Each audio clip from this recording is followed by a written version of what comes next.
Or hindi ka napasama doon sa, let's say, kung top 5 man yan or top 3?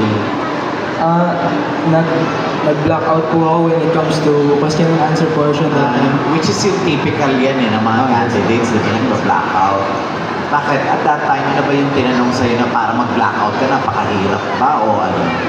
Hindi ko na po siya masyadong natatandaan po as of now. Siguro na mental block ka. Yes po, yes po. Oo. So, sa tingin mo ba yun yung magiging, if ever, sa contest, marami ka na namang sinalihan di ba? Yes po.